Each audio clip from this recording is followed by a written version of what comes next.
Hello, my name is Steve, and I am just a regular homeowner.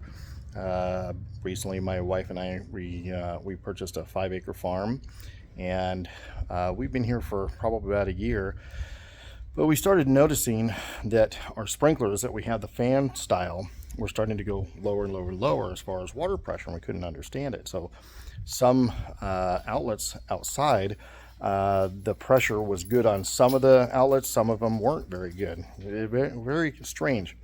So I put, instead of this style of, I put on the ball. So you quarter turn, turns it off, and it worked really great. The problem is that the holes that they actually have into them, going in through here, is literally about the size of a pencil. So with these kind of gate valves like here, you have, this is a 1/2 inch, and what comes out is literally a 1/2 inch. Huge hole. Okay, but when I was running the other ones, let me grab one of the other ones. Basically, it's one of these. Now I was thinking, hey, these are great because they're only a quarter turn, and they have the same thing. It's a 1/2 inch. But as soon as I would check out the water, I was like, look at that little puny hole. Then you look at a little hole on the inside there too. There's really not much there. So we were getting it plugged up with stuff. So basically, we were getting plastic pieces like this, like white plastic. And so what I was doing is I would turn the water on all the way, and I would take a piece of stainless wire, some of my TIG welding wire, and I'd shove it through the hole to undo it. And so once I would undo the hole and the water would come out again, put the sprinklers back on, everything's all good. About 10 minutes later, here we had this more stuff coming out. Now, what I was getting, it's kind of hard to see, but I was getting kind of like this plastic granules, okay, where I was getting this stuff here. It looks like tape, pipe tape, okay, and I couldn't understand what the hell it was. I've looked everywhere on the internet. Nobody talks about debris that comes out of these water pumps. We have a well that's 85 feet deep.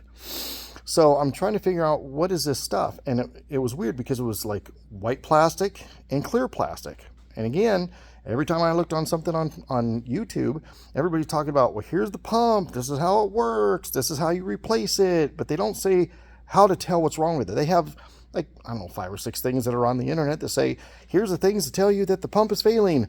The water pump is running all the time, or lack of water pressure, but it doesn't say what if there's any debris coming out. They talk about, oh, if you have mud, then you have to flush your system. I don't have mud. I have plastic. Couldn't figure it out. So what I did was I went to the source, the pump itself, and outside of the pump, we have 3 lines that go outside.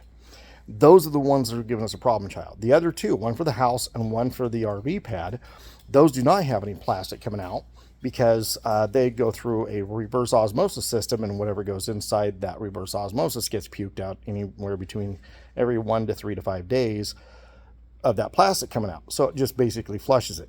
So again, nobody out there tells me what the hell's going on. So let me pause this for a second. I'm going to show these plastic pieces and show you what we're looking at. So basically what I have is I've got this plastic debris that was coming out in pieces. Like I said, some of it was actually looking like thread tape, but it's not thread tape. It was really driving me nuts. This is basically is a piece of thread tape, but it comes in long strands, and the stuff that I was getting was little pieces like this, or pieces like this. This is a dirty blanket that I kind of throw stuff on to work on, so it's just kind of, there. But basically, here is the water pump that we pulled out. It's a 1 horsepower. It's got a Franklin electric motor onto it. Basically, it was 2005, 2006 when it was replaced. Inside here, there was no one-way valve in here. There was a extension on here that had a one-way. And then when you look at the pump part that comes out, I've already cleaned this up. It's ready to go. But this is also the one-way valve that comes in here. So they had one on the bottom and the one on the top of the pump to make sure the water doesn't go down. Well, then, like I said, I was trying to figure out where the stuff is coming from. Nothing can come through here. So I'm thinking, well, how's this plastic? The pieces weren't really that big. Well, yeah, as you can see, I got some plastic right there. So I'm thinking, well, where's this stuff coming from? But nobody on YouTube talks about where the stuff is coming from. So the only thing I could think of is in the pump house, you have the pump and you have all the outlets. And the only outlets that was having the white stuff coming out was basically out of the faucets for the outside, unfiltered, okay? So when I took the pump out and I took off that line that was right here, I found out that that aluminum piece was actually broken. The parts that were on the inside of this one-way valve were broken. Well, then I found out what broke them is that the pieces that were coming apart in the pump were coming apart. So I was getting pieces like this out of that diverter that had stuck wide open. Okay, so now I'm getting white plastic pieces. I'm like, okay, here we go, because that's white plastic pieces here, and very small pieces, just enough to plug up those little screens on your sprinklers. And then that diverter that was there was jammed full of these pieces here, but I still don't know where these little clear plastic pieces were coming from until I actually looked into here. Now what I'll do is I'll put my light in here, and as you can see, you have plastic parts on the inside. Okay, so you have the impeller and you have the housing that's on the inside. Probably can't see it very good, but it's a mixture of white plastic and clear plastic. It seems like the whole housing on the inside was coming apart, and all those parts were coming through the diverter valve, broke the diverter valve, and then jammed it all up.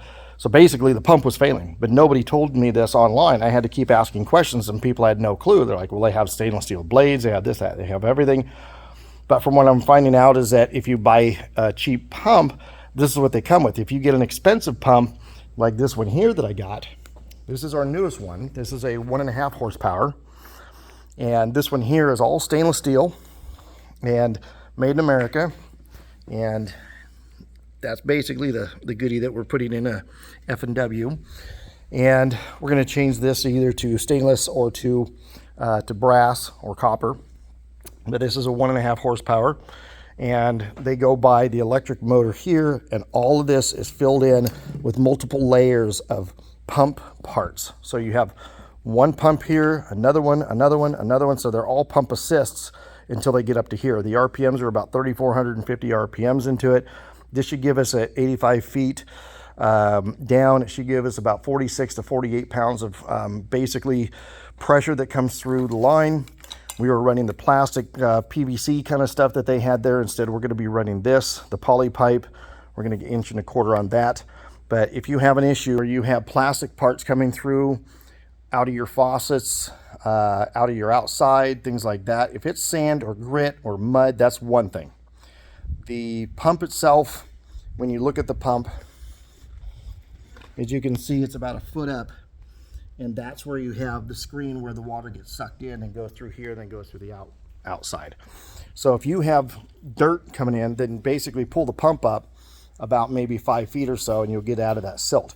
If you have plastic pieces coming out, that means it's an inexpensive pump that somebody else put in, and luckily we have the previous owner's name and phone number, so we asked him when the pump was replaced, and he said 0506. So that told us that it was only about 18 years old.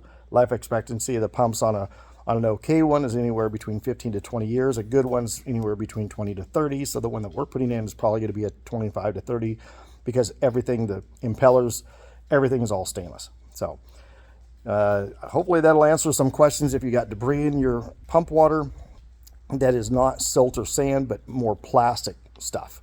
So if that helps you, great. At least there's information out there for you now. So good luck. Have fun. Bye.